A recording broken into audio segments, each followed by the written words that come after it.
Hello everybody, welcome back to the class. आज का ये वीडियो क्लास 12 गुजरात बोर्ड के स्टूडेंट्स के लिए बहुत ही ज़्यादा यूज़फुल होने वाला है, क्योंकि आज के इस वीडियो में हम लोग डिस्कस करने वाले हैं फिजिक्स की चैप्टर 1 to 8 की मोस्ट इम्पॉर्टेंट थ्योरीज।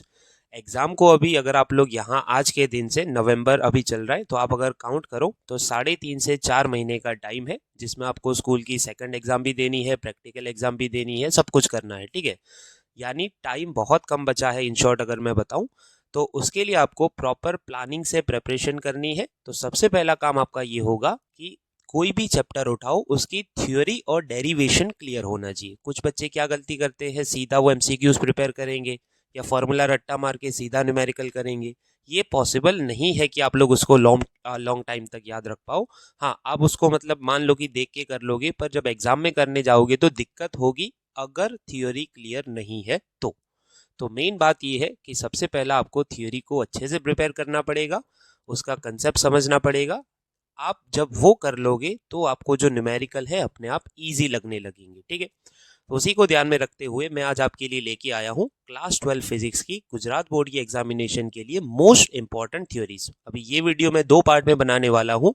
पहले इस पार्ट में हम लोग चैप्टर 1 to 8 की मोस्ट इंपॉर्टेंट थ्योरीज को डिस्कस करेंगे, जो नेक्स्ट ईयर की एग्जाम में आने के बहुत ज़्यादा चांसेस हो और मोस्ट इंपॉर्टेंट हो, बार बार वो थ्योरीज रिपीट हो रही हो। ठीक है, तो चलिए शुरू करते हैं चैप्टर नंबर 1 से। अच्छा, अभी आप लोग क्या कर सकते हो, टेक्स्ट बुक लेके बैठिए और साथ में पेंसिल या हाइलाइटर उठाइए, ताकि आप लोग उसको टिक कर सको, अंडरलाइन कर सको। देखिए, सबसे पहला थ्योरी के लिए इंपॉर्टेंट टॉपिक है। स्टार्टिंग के देखो, जो टॉपिक्स मैं यहाँ पे स्किप कर रहा हूँ उसका मतलब ये नहीं कि आपको उसको बिल्कुल भी प्रिपेयर नहीं करना, पर वो टॉपिक थ्योरी में नहीं आने वाले। हाँ, उसको आपको एमसीक्यूज के पर्पज के लिए प्रिपेयर करना पड़ेगा। ठीक है, देखिए सबसे पहला है थ्योरी के लिए कूलम्स लॉ। यहाँ पे ये वाला। अब इसके अंदर 2 क्वेश्चन है टोटल। कूलम्स लॉ के अंदर आपके 2 क्वेश्चन है, एक है स्केलर फॉर्म और एक है वेक्टर फॉर्म। तो दोनों थ्योरीज आपको प्रिपेयर करनी है। पहला ये क्वेश्चन हो गया। ठीक है, चलिए उसके बाद थ्योरी वाइज दूसरा अगर मैं क्वेश्चन आपको बताऊं, थ्योरी वाइज आपका दूसरा टॉपिक जो है, जो जिसमें से क्वेश्चन थ्योरी में आ सकता है, वो है आपका इलेक्ट्रिक फील्ड। इलेक्ट्रिक फील्ड, ठीक है, ये क्वेश्चन आपका हो गया। तीसरा पॉइंट टॉपिक जो है आपका, तीसरा क्वेश्चन अगर मैं बोलूं, क्वेश्चन या टॉपिक बोलूं, तो वो है आपका यहाँ पे इलेक्ट्रिक फील्ड लाइंस। अच्छा, इलेक्ट्रिक फील्ड लाइंस के अंदर ये वाला पोर्शन, इलेक्ट्रिक फील्ड लाइंस में ये वाला क्वेश्चन यहाँ से, जनरल प्रॉपर्टीज, ये मोस्ट इंपॉर्टेंट क्वेश्चन है। ठीक है, properties of electric field lines, ये वाला क्वेश्चन, ये 1 2 3 4, ये मोस्ट इंपॉर्टेंट क्वेश्चन। उसके बाद इलेक्ट्रिक फ्लक्स भी एक इंपॉर्टेंट क्वेश्चन है, इलेक्ट्रिक फ्लक्स। ठीक है, वो भी आपको अच्छे से प्रिपेयर करना है। नेक्स्ट आपका इलेक्ट्रिक डाइपोल, ये बहुत ज्यादा इंपॉर्टेंट है। देखो, यहाँ से एक 2 मार्क्स का क्वेश्चन बन सकता है, व्हाट इज अ डाइपोल, यहाँ से ये वाला, what is a dipole and dipole moment, ये 2 मार्क्स का यहाँ से क्वेश्चन बन सकता है, 2 मार्क्स का यहाँ से क्वेश्चन बन सकता है। अच्छा, उसके बाद ये दोनों थ्योरीज बहुत ज्यादा इंपॉर्टेंट, एक्सिस वाली थ्योरी और एक ये इक्वेटर वाली थ्योरी। एक्सिस वाली थ्योरी और इक्वेटर, चलो कहाँ पे, बीच में इधर है इक्वेटोरियल प्लेन। दोनों को आपको अच्छे से प्रिपेयर करना है। ठीक है, एक्सिस और इक्वेटोरियल प्लेन, एक्सिस आ गया, इक्वेटोरियल प्लेन आ गया। चलो उसके बाद थ्योरी वाइज नेक्स्ट टॉपिक कौन सा है, नेक्स्ट जिसमें से question, dipole in uniform external field, ये वाला, जिसमें आपको टॉर्क वाला क्वेश्चन अच्छे से प्रिपेयर करना है। टॉर्क, टॉर्क वाला क्वेश्चन बहुत अच्छे से प्रिपेयर करना है। इसका आंसर ये tau is equal to P cross E. ठीक है, उसके बाद चार्ज डिस्ट्रीब्यूशन में से मतलब शॉर्ट क्वेश्चन एमसीक्यूज वगैरह बन सकते हैं, शॉर्ट क्वेश्चन तो है नहीं आपके। गॉसेस लॉ बहुत important, Gauss's law most important, Gauss's law और उसके एप्लीकेशन, गॉसेस लॉ के एप्लीकेशन पीछे, गॉसेस लॉ के एप्लीकेशन में तीनों मतलब 2 कर लेना, field due to infinitely long straight wire, और उसके बाद वाला आपका ये field due to uniformly charged infinite plane sheet. Last वाला इजी है, उसका फॉर्मूला आप लोग बस याद रखना, इनसाइडर शेल और आउटसाइडर शेल, इसका बस फॉर्मूला याद रखना। ठीक है, तो इतनी थ्योरीज आपको बहुत अच्छे से प्रिपेयर करनी है। अब इतना कर लेते हो तो 90% आपका सब कुछ क्लियर हो जाएगा, सारे न्यूमेरिकल भी आप लोग इजीली कर पाओगे। ठीक है, चलिए नेक्स्ट, अभी आ जाते हैं चैप्टर नंबर 2 के ऊपर। चैप्टर नंबर 2 जो है आपका इलेक्ट्रोस्टैटिक पोटेंशियल एंड कैपेसिटेंस, उसमें थ्योरी वाइज सबसे पहला क्वेश्चन कौन सा आ सकता है, थ्योरी हम लोग डिस्कस कर रहे हैं, ध्यान रखना। ठीक है, पहला है potential due to a point charge, ये most important, potential due to a point charge. ठीक है, potential due to point charge, K Q upon R, ये वाला। 1/4πε0 यानी KQ/R, ये वाला, ठीक है, सबसे पहला ये। अच्छा, उसके बाद potential due to electric dipole, ये भी मोस्ट इंपॉर्टेंट, पॉइंट चार्ज या फिर डाइपोल, दोनों में से एक क्वेश्चन आने के चांसेस है, ठीक है, मतलब दोनों most important, due to electric potential due to electric dipole. चलो, उसके बाद सिस्टम ऑफ चार्जेस में से थ्योरी आने के चांसेस नहीं है। इक्विपोटेंशियल सरफेस आप लोग कर लेना, मुझे नहीं लगता इसमें से थ्योरी आएगी, बस आप लोग एमसीक्यूज के लिए आप उसको प्रिपेयर कर सकते हो, ठीक है। बाकी मतलब आगे चैप्टर में मैंने बताया नहीं पहले चैप्टर में कौन सा एमसीक्यूज है, मैंने बस थ्योरी डिस्कस करी है, यहाँ पे ये बीच में आ गया तो मैं बता देता हूँ, ये एमसीक्यूज के लिए है, थ्योरी के चांसेस बहुत कम है। ये वाला potential relation between field and potential, अच्छा, इसको आप लोग मतलब उतना ज़्यादा इंपॉर्टेंट नहीं है, पर अगर आप लोग सब कुछ कर रहे हो तो इसको प्रिपेयर कर लेना। इसको आप लोग, मैं यहाँ पे लिख देता हूँ, सेकंड प्रायोरिटी में रखना इसको, ठीक है, मतलब सब कुछ हो जाए उसके बाद इसको कर लेना, अगर करना है, नहीं करोगे कोई ज़्यादा दिक्कत होगी नहीं, उतना ज़्यादा नहीं है इंपॉर्टेंट थ्योरी वाइज। चलो, उसके बाद potential energy of a single charge, theory इसमें से नहीं बनेगी, थ्योरी हम लोग डिस्कस करें तो ये वाला theory, potential energy of a dipole, ये इंपॉर्टेंट, ये एक important, potential energy of a dipole in an external field, ठीक है, ये इंपॉर्टेंट। अच्छा, उसके बाद इलेक्ट्रोस्टैटिक्स ऑफ कंडक्टर, इसमें ये जो 6 पॉइंट्स है ना, उसको आप लोग अच्छे से याद रखना, ये 6 पॉइंट्स अच्छे से याद रखना, शायद अभी ये 2 मार्क्स का क्वेश्चन कहीं पे बना दे, ठीक है, पर उतना ज़्यादा इंपॉर्टेंट नहीं है वैसे देखने जाए, पर फिर भी आप लोग उसको कर लेना। चलिए, उसके बाद पोलराइजेशन में छोटे छोटे क्वेश्चन है, पर उसमें ये एक इंपॉर्टेंट क्वेश्चन यहाँ पे polar and non polar molecules वाला, ये वाला पोलर एंड नॉन पोलर, ये क्वेश्चन इंपॉर्टेंट, 2 मार्क्स में शायद पूछ ले, polar and non polar molecules. उसके बाद हाँ, यहाँ पे कैपेसिटर एंड कैपेसिटेंस के अंदर ये वाला important, parallel plate capacitor, parallel plate capacitor का कैपेसिटेंस का फॉर्मूला एप्सिलॉन 0 A/D, ये मोस्ट इंपॉर्टेंट, ठीक है, ये मोस्ट इंपॉर्टेंट।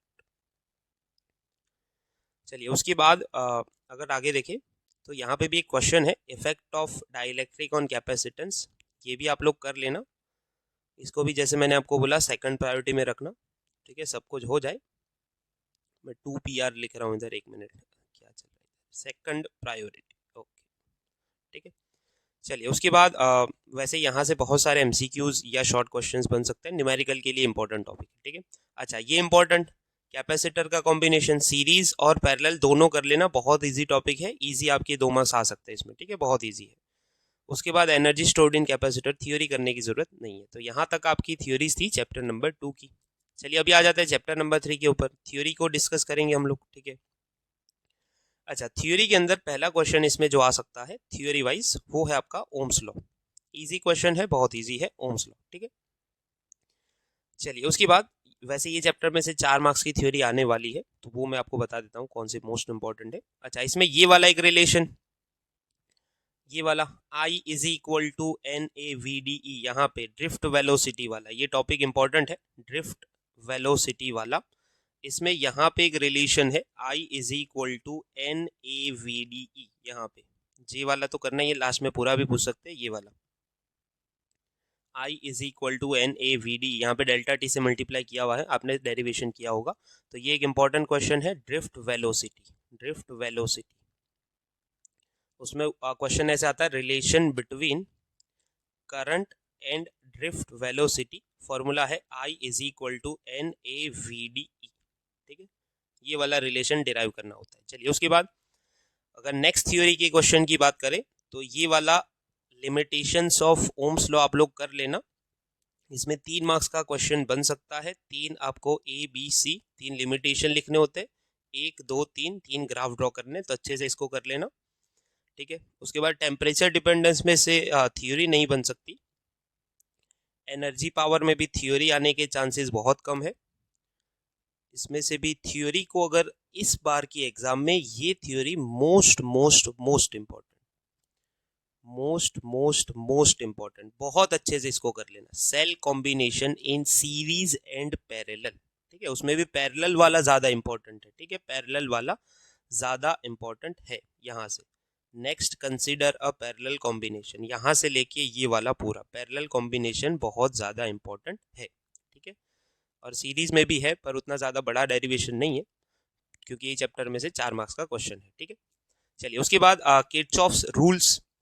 तो किर्चॉफ रूल अगर थ्योरी में आ जाए तो क्वेश्चन बहुत इजी है, बस 2 रूल लिखने हैं, एक एक एग्जांपल देना है, तो कर लेना इसको, ठीक है, छोड़ना मत। लूप रूल और जंक्शन रूल आपको पहला ये था, ठीक है, तो कर लेना इसको भी। बाकी पीछे से व्हिटस्टोन ब्रिज उतना बड़ा टॉपिक नहीं है, तो मुझे नहीं लगता ये लोग थ्योरी में व्हिटस्टोन ब्रिज पूछना है तो चांसेस इस बार न्यूमेरिकल के है, पर फिर भी आप लोग इतनी थ्योरीज अच्छे से कर लेना, उसमें भी सेल कॉम्बिनेशन बहुत ही मतलब प्रायोरिटी में, टॉप प्रायोरिटी रख के उसको कर लेना, ठीक है। चलिए चैप्टर नंबर 4, अच्छा इसमें से मोस्ट प्रोबेबली चैप्टर 3 का न्यूमेरिकल आएगा ऐसा मुझे लग रहा है, तो अगर आप लोगों को एक और वीडियो चाहिए मोस्ट इंपॉर्टेंट न्यूमेरिकल्स का तो आप मुझे कमेंट में बताइए, मैं जल्द से जल्द उसको लाने की ट्राई करूँगा। चलिए चैप्टर 4 में थ्योरी वाइज अगर देखने जाए तो पहला क्वेश्चन आपका ये बन सकता है थ्योरी वाइज, यहाँ पे magnetic force on current carrying conductor IL cross B वाला, ये वाला बहुत छोटा डेरिवेशन है तो वो आ सकता है एग्जाम में, ठीक है। चलिए मोशन इन मैग्नेटिक फील्ड, मुझे नहीं लगता ये थ्योरी के लिए उतना ज़्यादा इंपॉर्टेंट है, पर इस पे से बहुत सारे, ये फॉर्मूला के ऊपर से बहुत सारे MCQs बनते हैं, ठीक है।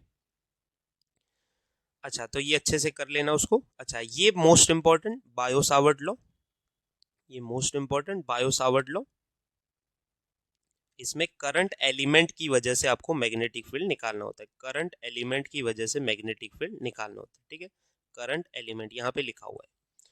अच्छा उसके बाद एक और बहुत ज़्यादा इंपॉर्टेंट क्वेश्चन, ये most important, current carrying loop, circular current loop, ये most important current carrying loop, ठीक है, तो ये सबसे पहले कर लेना, ये चैप्टर कर रहे हो तो अगर, ठीक है। उसके बाद एम्पियर सर्कुलर लॉ, ये चैप्टर ऐसा है कि इसमें बहुत सारी मतलब थ्योरीज है और सभी इंपॉर्टेंट ही है अगर देखने जाए तो, ठीक है, तो उसमें से भी सबसे ज़्यादा कौन सी है वो मैं आपको बता रहा हूँ, तो ये भी most important ampere circular law, most important, ठीक है। चलिए उसके बाद सोलेनॉइड, सोलेनॉइड भी करनी है आपको, ये भी मोस्ट इंपॉर्टेंट, 5-6 थ्योरीज ऐसी है इसमें जो सबसे ज़्यादा इंपॉर्टेंट है, वो 5-6 कर लोगे तो अगर थ्योरी आ रही है तो आपकी उसमें से आ जाएगी, ठीक है। ये वाली भी करनी है आपको, force between two parallel current, ये भी इंपॉर्टेंट। अभी आप बोलोगे सर ये तो सब कुछ हो गया, पर कुछ चैप्टर्स ऐसे हैं जिसमें आपको 70 से 80% थ्योरीज करनी पड़ेगी, मतलब बहुत ऑलमोस्ट सब कुछ करना पड़ेगा, ठीक है। तो उसमें एक ये चैप्टर है, एक चैप्टर 9 है, एक चैप्टर 7 है, ठीक है, तो कुछ चैप्टर्स ऐसे हैं। Torque on a current carrying loop, ये भी नहीं छोड़ना आपको, देखो जैसे मैंने आपको बोला ये चैप्टर ऐसा है जिसमें आपको ऑलमोस्ट सब कुछ करना पड़ेगा, ठीक है, torque on a current carrying loop. अच्छा उसका पहला वाला केस ही करना आप लोग, ये वाला, अच्छा यहाँ से जो एंगल पे रखा है ना वो वाला उतना ज़्यादा इंपॉर्टेंट नहीं है, ठीक है। चलिए उसके बाद ये थ्योरी में नहीं है, मूविंग कॉइल गैल्वेनोमीटर, ये कर लेना, गैल्वेनोमीटर कर लेना, गैल्वेनोमीटर का K is equal to NIAB वाला फॉर्मूला, ठीक है। Construction of galvanometer, principle of galvanometer वो होता है ना पूरा, तो वो आपको अच्छे से कर लेना है, ठीक है। अच्छा यहाँ से shunt voltmeter, galvanometer, sorry voltmeter, ammeter, ये सब जो है, ये वोल्ट मीटर हो गया, फिर आपका यहाँ पे ए मीटर होगा, यहाँ पे कहीं पे ए मीटर होगा, तो इसमें से मोस्टली न्यूमेरिकल्स या फिर MCQs, थियोरी में आपको जनरली नहीं पूछते ये लोग, तो आप लोग इसको मतलब थियोरी वाइज स्किप कर सकते हो, न्यूमेरिकल्स और MCQs के लिए कर लेना, ठीक है। तो ये हो गया चैप्टर 4। चलिए नेक्स्ट देखेंगे अभी चैप्टर नंबर 5।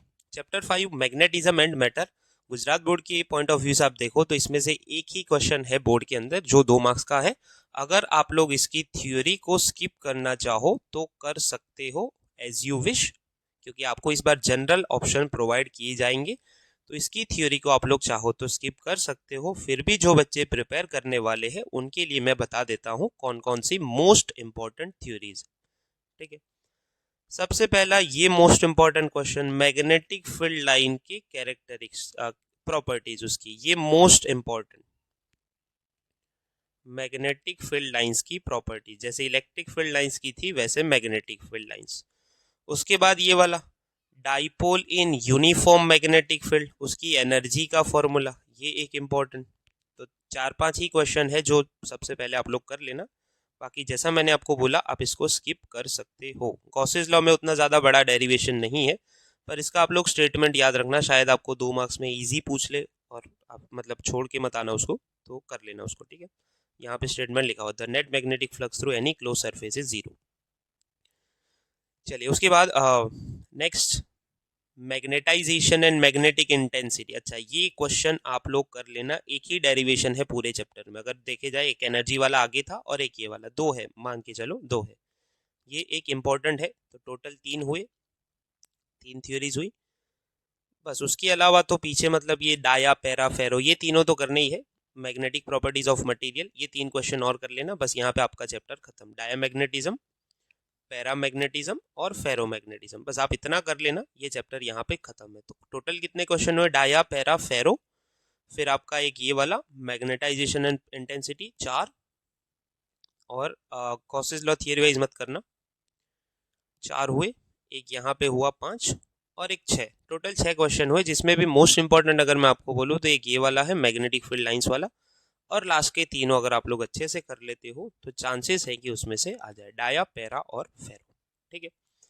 चलिए चैप्टर नंबर 6 पे आ जाते हैं अभी। Chapter number 6, chapter 6 electromagnetic induction. इसमें कौन कौन सी थियोरीज इंपॉर्टेंट है देखते हैं। चलिए एक्सपेरिमेंट तो आपको जनरली नहीं पूछते ये लोग थियोरी के अंदर, एक्सपेरिमेंट आपको थियोरी में नहीं पूछेंगे। सबसे पहला ये वाला important, Faraday's law of induction, ये एक इंपॉर्टेंट फैराडेज लॉ। अच्छा ये इसकी थ्योरी ये नहीं है, ठीक है, ये नहीं है थ्योरी आपकी, यहाँ पे है ये डेरिवेशन छोटा सा ये वाला, ठीक है।